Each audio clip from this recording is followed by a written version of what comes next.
Welcome to Mission Evolution Radio Show with Gwilda Wiyaka, bringing together today's leading experts to uncover ever-deepening spiritual truths and the latest scientific developments in support of the evolution of humankind. For more information on Mission Evolution Radio with Gwilda Wiyaka, visit www.missionevolution.org. And now, here's the host of Mission Evolution, Miss Gwilda Wiyaka.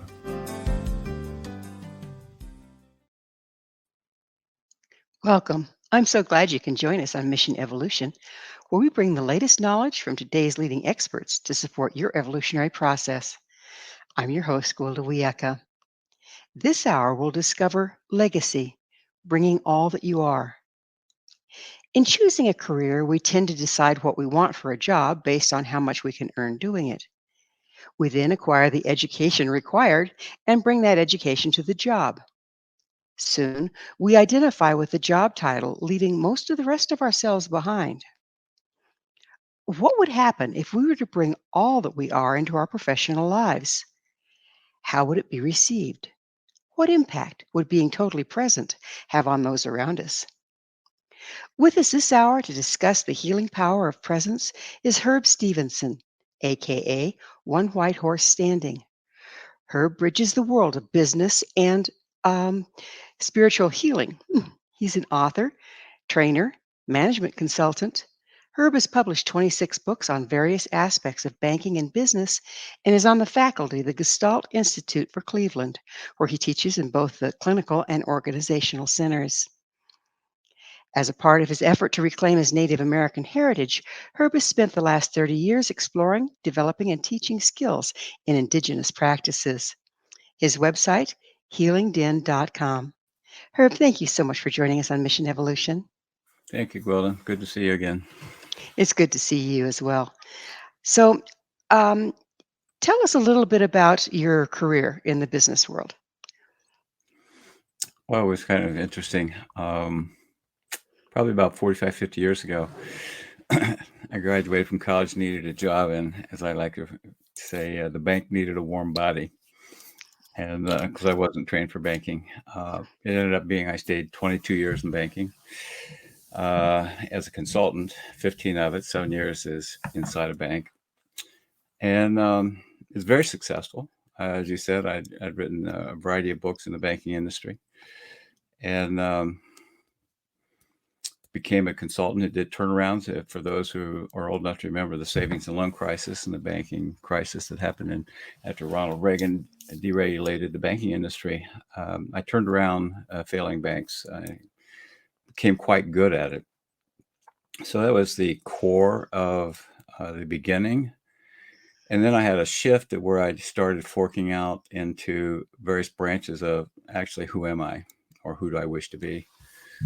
So part of it is I decided to leave consulting from a point of view of being a specialist in banking, and I started being interested in executive development. And that's what I've been doing the last 30 years. But during that same time, go ahead. How have you always known that you have Native American heritage? Yes, I was raised with it with my family's, a lot of families who are biracial, have Native American heritage, don't like to claim it. And so it was really interesting because I later found out psychologically, this is what people do sometimes. I would be threatened when I was misbehaving that I'd be sent back to the Indians. Mm. So it's like, that's a bad thing. But my mother, it didn't seem to work because her comment is no matter what, I was the one who still wanted to dress up and be the Indian and while everybody else wanted to be the cowboy. So what happened is this was the later turning point for me. When I was 38, I went to bed one night and you have a profound lucid thought that says, I could die today because I had accomplished more than I ever thought was possible in my life. And it was a very comforting thought. And I went to sleep. And then I woke up the next morning, and that's when my whole world started changing, saying is okay, you've lived the life that you were told you're supposed to live, but who are you really? So it was like an existential crisis in many ways. But it led me to force myself to look at how did I get to this point and what is it do I wish to create? And out of that, I started developing the process that I use with executives or any type of the training and programs I do, because I actually run 4 different types of businesses, is supporting people to be more full of who they are. Not who they're supposed to be, but who they really are. And so So how did you did you study in the indigenous practices during this time? during that period, I was claiming my heritage. So I started studying, meeting people, um, scaring my family. My family was terrified. They still had a core ancestral belief that if we claimed our heritage, their literal phrase was bad things would happen. Fortunately, that got healed, and then there became support. Um, but yeah, I studied quite a bit, learning as much as I could, studying ceremony, learning that when learning from a teacher that you don't ask a lot of questions, you just watch. Exactly, yes. Yeah. So within that, when did it start to occur to you that, well, here's my heritage and here's my job, and how can the two come together? Well, as I explained to my family one day, and then it became pretty much the mantra that I had for myself, if I fully claim who all I am, the rest of the world will probably fall in line. And I found that to be true. And that's what led to a lot of understanding about what is presence. If we have a fear that I won't be accepted because I'm not doing or looking the way you want me to look, then people will probably pick up on that energetically. So when I decided to fully claim my heritage, I realized there'll be people who are biased, because when I did leave the consulting practice, as far as banking goes, uh, there was a big uproar within my company, and because I was part owner of the company, and a big uproar in the banking business. And I had such things as people asking me is, well, your people, I'm now, instead of Herb, I'm your people. Are your people baptized? And all sorts of strange things happening. And I realized I, in a way, stepped off a cliff, but on the other way, I realized I created freedom. So when I left, it said, what do I want to create? And that became the whole driving force of how I ended up developing all of these various businesses that I have, because I run an 80-acre horse farm. I have a global consulting practice. I teach a healing practice called a healing den. I teach Native American under one white horse standing. And then I also have for 20 years taught men how to be present by taking them into nature. And I do that. I've been doing all those for about 20 years now, except for healing den. That's brand new. It's 5 years old. So it sounds like what you've done is taken the teachings that you learned from your heritage Mhm. and then brought them into a form that would be useful for people today. Very much. Everything I do, whether I'm teaching in any of those areas, including if I'm working with executives, I'm teaching presence.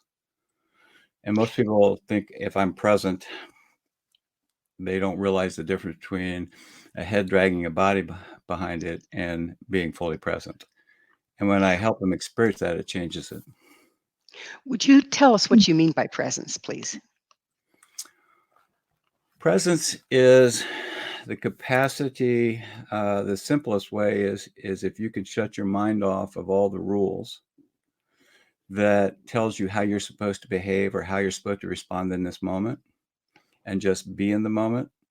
So one of the things that I do for myself is I two things I tell executives. One is to learn presence, is they have to take a deep breath, and for 1 minute every day, they have to look at their spouse in the eyes with soft eyes and say nothing. And they also have to do it with their children if they have children. And the typical response when they do that is they feel vulnerable, but their family then responds saying, "What are you looking at?" And the response is, "I'm looking at you, and I don't do that enough." And within a week, people are waiting to see if you're going to continue to do that every day, and they come home looking for you to look at them. And suddenly the visceral experience of connecting, which is presence also, happens between the family. Number of executives that change their whole family life and their dynamics with the children that are just using that simple process is quite a few of my clients. The other way I teach presence is to take the time during a day and look outside and just imagine what it would be like to sit in that cloud and just practice it. And what happens is our body naturally wants to open up to what's available to us in life, nature. But we go by making meaning out of it just using our head and not being just simply quiet, observing something. It's a very similar technique that a lot of people teach about how to see auras. As you, with soft eyes, stare at something for a long period of time, you suddenly see the energy evolve out of it. It's the same type of thing.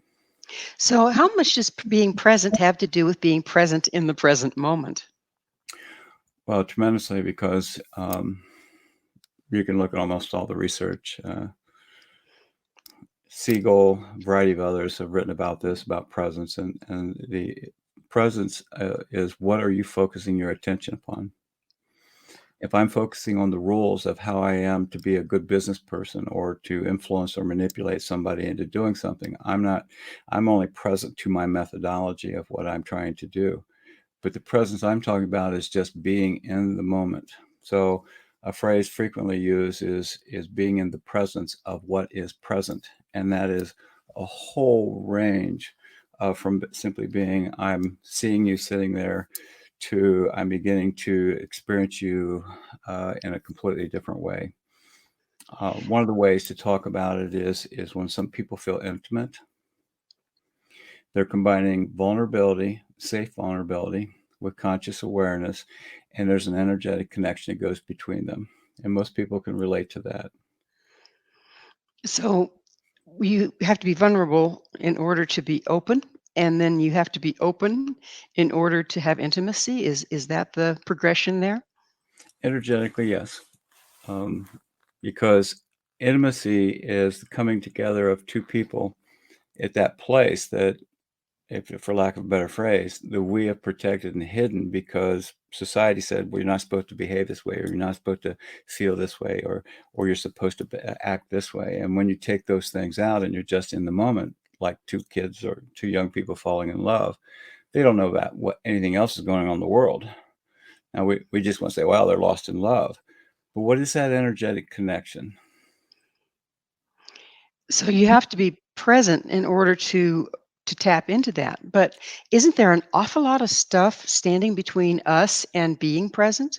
A Yes. lot of damage and emotions and unprocessed things? Welcome to civilization.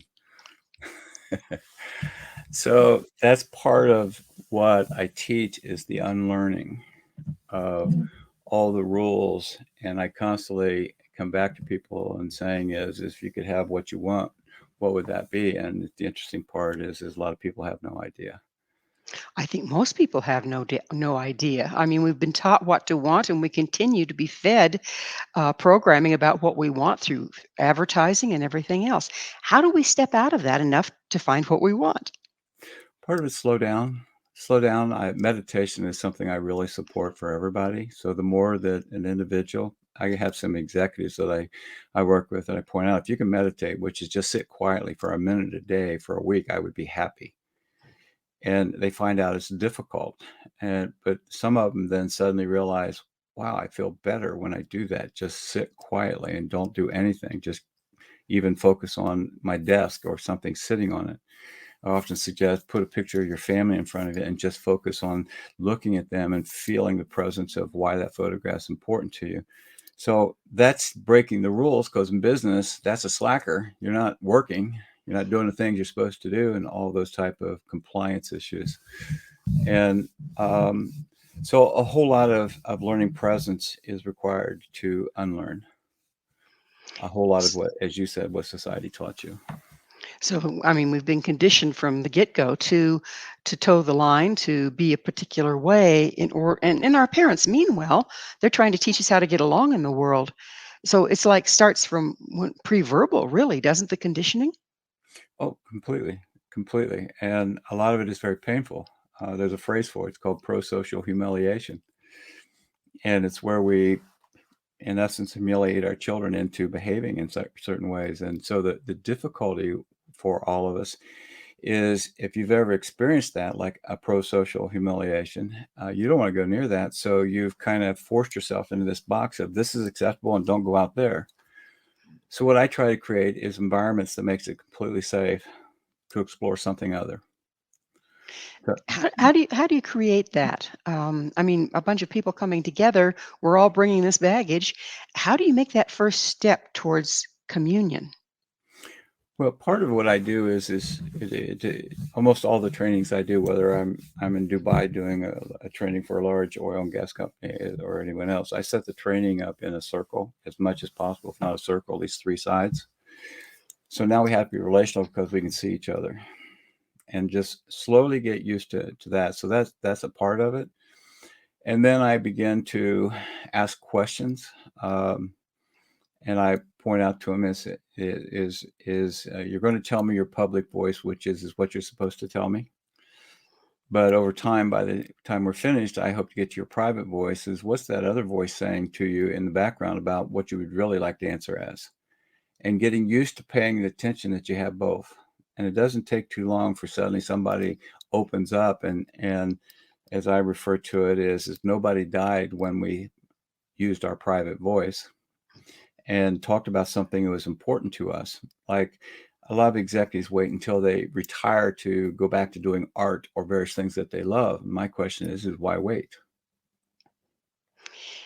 How well is this received at first? I mean, if people required to be there, or is it voluntary when you're working in a business setting? Sometimes it's required, but generally I try to have them put it in as voluntary. Because let's use the example of which is a little more day to day, which is when I'm working with corporations. I'm well aware I have to teach them some very strong executive development skills, but part of it is presence. Is what does that look like? So it's not all teaching presence or putting people into vulnerable positions. It's teaching them that with a certain level of presence, what ends up happening is you're more effective, you're more relational. I refer to this frequently. It's not meant to be negative, but a whole lot of executives make it to the top because they're just extremely skilled, but not necessarily in interpersonal relationships. So go ahead. Once you start having a person delve deeper into what they would like to say or what their heart would say versus what their conditioning would say, do people sometimes melt down? Do they have problems with that? For the most part, no.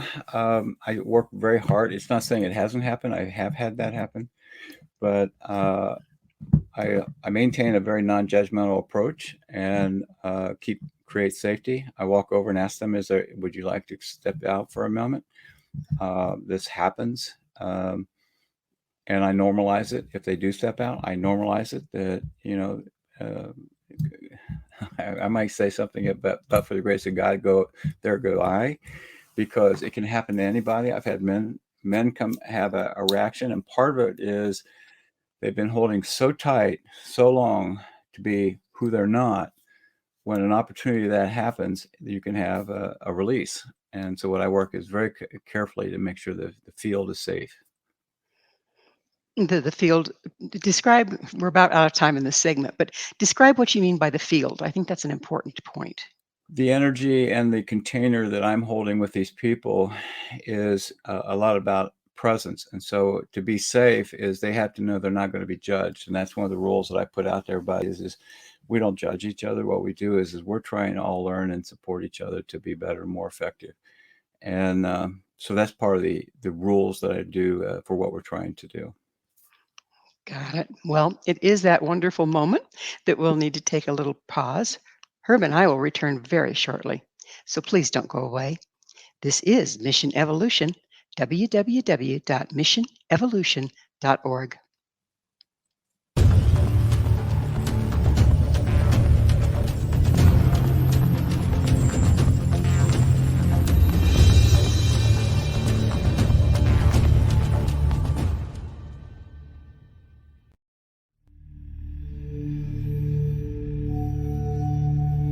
Do you you enjoy paranormal, sci-fi romance, yet find yourself tired of the same old themes and storylines? Then you won't want to miss Kahira O'Donnell's latest exciting release, To Taste You Again. Alien Lord Kane McKean knew the moment that his destined mate was born. He watched from afar, waiting for her to grow from child to woman. However, before she was old enough, she was stolen from her home world by flesh pirates.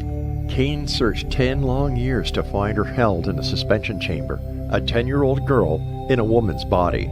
He rescued her and swore to give her time to grow up, but with his very life depending upon winning her as a mate, has he waited too long? Get your copy today. To Taste You Again by Kahira O'Donnell is now available on Amazon or KahiraO'Donnell.com.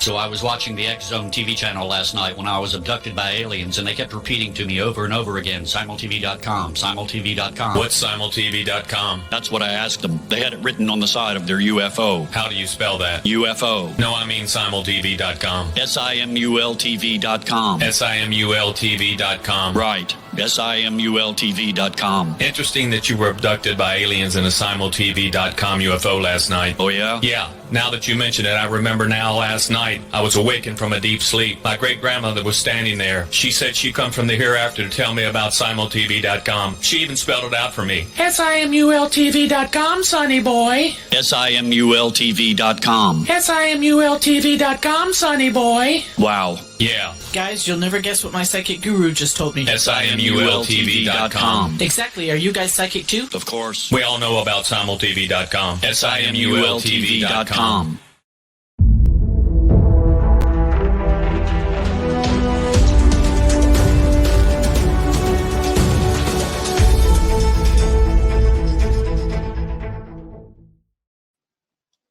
Hello again. This is Mission Evolution, missionevolution.org. We're dedicated to unification and evolution of consciousness. With us this hour, discussing becoming a healing presence, is Herb Stevenson. His website, healingden.com. Herb, we were just talking about presence and how challenging it can be to come into a place where you can be present. Don't you have to be present with yourself first? And what does that process look like? That's true. The hardest part for most people to learn about presence is to slow down enough to witness themselves. So one of the things that I work with different individuals is I use the phrase pause, reflect, and choose. Pause, reflect on, checking in, what am I experiencing within myself, and then choose what the behavior is based on whatever it is I'm facing. It's highly effective for executives who are used to being rapid fire machine gun type of blasts and interrogation. And when they pause, reflect, and choose, I teach them to slow down and be more of a presence. And as a result, their effectiveness goes up. So that's the simplest technique. The other one is oftentimes, if I can get people to meditate for 5 to 10 minutes, they begin to witness their own thoughts and they begin to realize I am not my thoughts. They're just flowing through. And the impact of it is we begin to, one, observe ourselves, and then two, witness that we are actually something separate. And that as we do that, we begin to realize in every moment I can choose who I wish to be. And So when you're working with this, I didn't mean to cut you off there. When you're working with this, are you actually, we have these neurological ruts of behavior, if you will, and it's just a knee-jerk reaction. This stimulus, we respond in that way. Is that pause giving you time enough to make a different choice and discern if a different choice would be more appropriate? yes, after I teach this process, and this has been consistent now for about 15 years, and especially with executives, is I point out to them is if they do pause, reflect, and choose, and in fact, I have many of them just put a little stick-em note on their desk that says PRC as a reminder. What will happen is that first they don't pause, reflect, and choose, but they'll realize they should have. And that starts to change the neurological patterns. So wherever you focus your attention is how you start building neurons or neurological pathways. And so it does work in that sense. And I'm teaching them how to focus their attention in a different way, giving them just little practical techniques like PRC to do that. As they go further, I teach them there's 4 different ways to, or a series of patterns of how to listen. Often people listen for 20% of what somebody says. They assume they know what the rest of it is, and they answer based on that, creating mass confusion, frustration, many divorces. So So listening is a skill that I've been trained in the native way, and listening is a skill that's very much a part of most different tribes' heritage, isn't it? very much, because listening in a tribe, it's disrespectful to not listen to the full story. So it's more dialogic. So the idea is everybody speaks, but it's not a debate. It's a listening, and then sharing your voice. And out of the evolution of sharing different ideas, a common understanding or a broader understanding that didn't exist starts to evolve. And so that's why I teach a lot of times, I refer to it as dialogue, but it's a type of active listening. Whereas we get to a point of I'm saying is as you listen to this, what is the essence behind what's being said? And at first it's like, well, what do you mean by that? And I said, well, let's just try it and experiment. And what is the essence behind what's being said? The result of it is that also teaches them to witness and observe and to make different choices than what they've been told is the right way to do it, whether it's listening, speaking, being a formidable, strong CEO versus somebody who's more collaborative. We are so rule-based. It's a wonder we don't choke ourselves off. Seems like we are. Yeah. Yeah. So it sounds like what's going on here is you're totally in a receptive mode when you're listening. And then your response is reflective listening, like based upon what you took time to hear them saying versus what you had decided ahead of time you were going to say next. How does that change the interaction? Well, there's more respect and civility. It's not a win-lose. It's how do we come to common understanding? And so that is a completely different approach. Most businesses, but most people on a day-to-day basis is put conversations into win-lose or just sharing of information, and we're not really even necessarily paying attention to a simple process. For example, in any conversation, it helps to look the person in the eye and saying, this is what I understood you to say. Is that what you said? That immediately tells them you truly listened. And that changes the relationship. It's just not 2 talking heads. It's now somebody who's actually paying a whole lot of attention. When I work with people, sometimes individually, I've had them say is I've experienced, that is the first time I've experienced somebody literally listening to me. And it shifted them because there used to being this exchange of talking out here instead of somebody taking in and playing back to them what it is that they heard and how that they made meaning. How much is coming from the heart involved in this versus coming from the head? Well, in truth, presence comes from the heart. That's why there's so many new programs that are coming out are heart-based. The Heart Math Institute, as an example, is their meditations are to help us get present by coming into our heart and turning off our mind. So the mind is the rule-based self, and the heart is our true self, is the way it's spoken about in traditional terms. So that would be the thing that I would suggest most people to think about is how do I get centered in my heart? Now, the interesting thing, what we talked about earlier, when I am vulnerable or I allow myself to be vulnerable and I'm present, I have conscious awareness of that vulnerability, I can be more intimate, which means I am probably more heart opened. Well, we're fragmented, terribly fragmented. So we have a persona for our work. We have a persona for our family. We have a persona for our church. We have a persona when we're just sitting alone.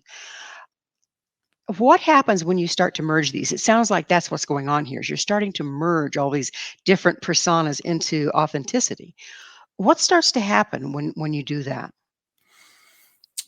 It's a mix of things. One, I don't have to worry about am I behaving properly according to whatever the role is. So what happens is the relationships deepen across, and so when I work with businesses, I mean, it's the same as when I'm at home or I'm working with other groups. The language might change slightly because of what we're teaching, but it's still basically the core is the same. So I'll give it from a personal point of view. I have more just plain contentment because I don't have to worry about who I'm supposed to be in different environments. It's like telling the truth versus lying, isn't it? You don't have to keep track of your lies when you're being authentic. True, which means I don't have to make sure that I'm behaving within the appropriate guidelines. I'll give you an example. I was working with a high-powered investment research firm, and so the first time when I go meet, if I'm not sure what to do, I'll put a coat and tie or I'll wear a suit. But the second time I show up like this, and I'll probably wear a sport coat with it, but I've got blue jeans, cowboy boots, and this is it. And his first thing he says to me is, "Come this way every time. There's something about your presence that's different, and that I can relate and relax to more so than when you come in as a business suit." Now, think about that. If that's universal, we wear business suits, we put on our armor versus somebody who's come in a more relaxed and casual environment. I think that's why business casual has evolved. Makes sense. Makes perfect sense. I'd like to back up just a little bit. You've talked several times about meditation, but meditation isn't necessarily a native practice, is it? Isn't it more Eastern? Well, formally we could say that, but learning to go inside yourself is very much a core process of a whole lot of ceremony from Native Americans. So, for example, sweat lodges, you go into the darkness and the heat, and some people go through the first process of, oh my God, it's dark and it's claustrophobic, and they take a deep breath and they start settling down. And so you create the environment of, I'm just listening to my heart instead of my mind. So in a way, ceremony and rituals actually bring us into a meditative state. It's very similar. They also spend a lot of time at nature, which is sitting by a tree and just paying attention to nature, which often opens us up to a broader experience of, that's how they know so much about animals, is they observe the animals and all their behaviors, and then they translate that into, how can I be fully who I am like that animal is? So it's not just in indigenous cultures. And when I say meditations, I'm extremely eclectic. I'm a voracious reader, so I've read massive amounts of old spiritual texts, Gnostics, Christian mystics, a lot of Eastern philosophies. Because what I came back to is everybody's teaching the same thing. They're all saying the same thing. We need to get present. We need to get centered. If we do, it's the road back to our true self. And so that's what I do. As you see people incorporate this being present with yourself and therefore being present with others into their family lives, what kind of changes happen? I get thank you notes from their family. Really? Literally, I've gotten thank you notes saying, I don't know what you did, but I've got my husband back, or I got my Mhm. wife back. Same with my men's program. I received notes from a spouse that she said, can I send my husband back a second time? The first time was so good, I hope to get more. When we're present, we're available. As you use authentic, the impact of it is instead of this facade of who I'm supposed to be and my responsibility, let's just say as in the family, is to be the breadwinner, or however that's all negotiated. What ends up happening is we just find out that we can just be who we are, and we could slow down and if we're that same person at work as we are at home, there is no shift or worry about what we bring home. We just bring our authentic self home, or we take it to work. When you do that, do you find the people around you have permission to do so themselves? I mean, does it start to change the way people are around you? Yes. One of the things that's coming out of all the spiritual texts, people want to read some of this. Dan Siegel talks about this in a lot of his book about meditation, self-awareness. David Hawkins does. Presence is contagious. So what happens is some part of us realizes this person is safe, and they kind of drop down into their body further, and they actually feel their feet. I often tell people, if you're not present, you have no awareness where your feet are. You can't feel them on the floor. Have no awareness of the energy in your seat. You're just up here in your head, and usually with all the stress in your neck and shoulders. So presence changes all of that. And it literally becomes more contagious, because people have always said this to me, is there's something about you that calms me down. And that's presence. And you speak of healing presence. What do you mean by healing presence versus just presence? Well, I started paying attention to working with clients. And as you said, occasionally people would have meltdowns, or they would have a sudden shift and their whole facial expression would change. Their shoulders would drop, and I would ask them questions, and it was just being present, holding them where they were. And what I found out is when we are fully present and we invite them to join us, as I said, presence is contagious. Old memories or old things that we've frozen into our body release. And we don't have to do anything. Now, the beauty of that is that's totally self-empowering. It's not me being a healer to do something to them. I create a space, and they show up and find out that they can begin to release old memories or frozen parts of their body from trauma or various other things. And it's fascinating because it goes into the science side of it. Is we're all pure energy. It's just we have parts of us, our cellular memory or our physical memory is frozen from trauma. And we know this from all the various psychological theories that talk about how do I unfreeze your traumas.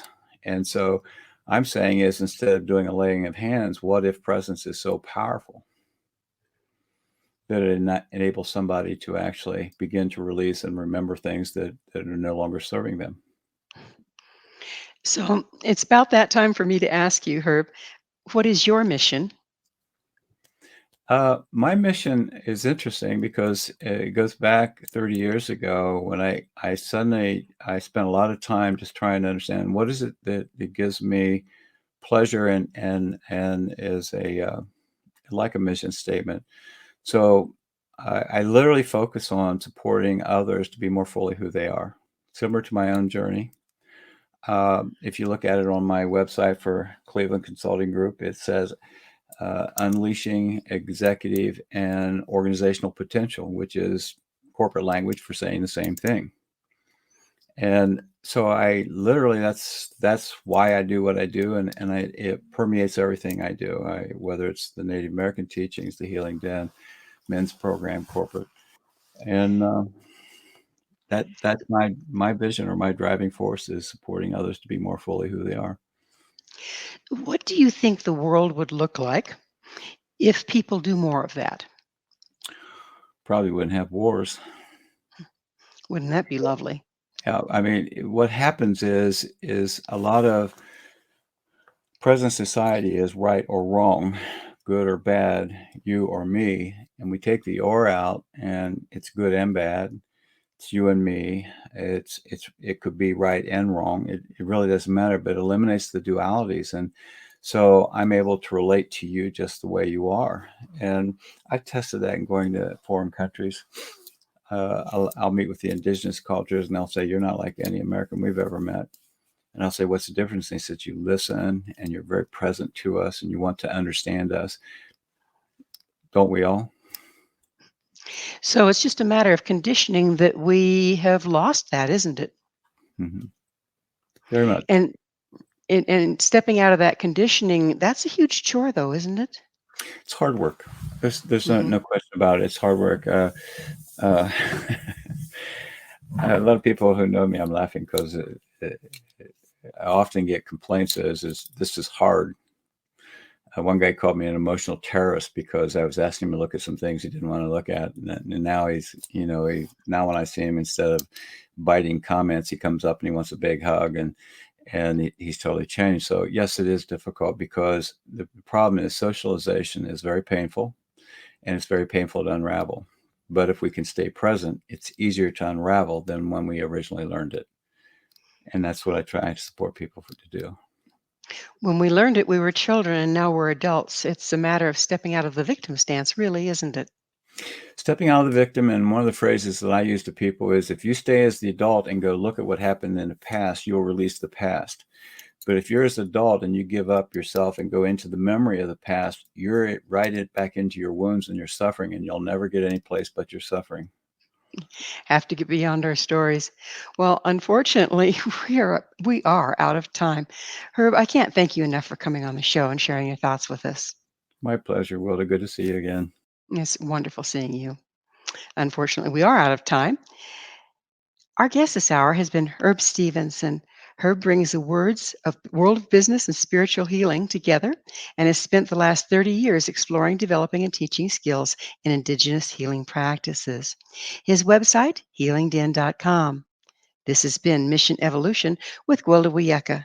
For more information or to enjoy past archived episodes, visit www.missionevolution.org. Please be sure to join us right here next time as this mission continues, bringing information, resources, and support to our rapidly evolving world.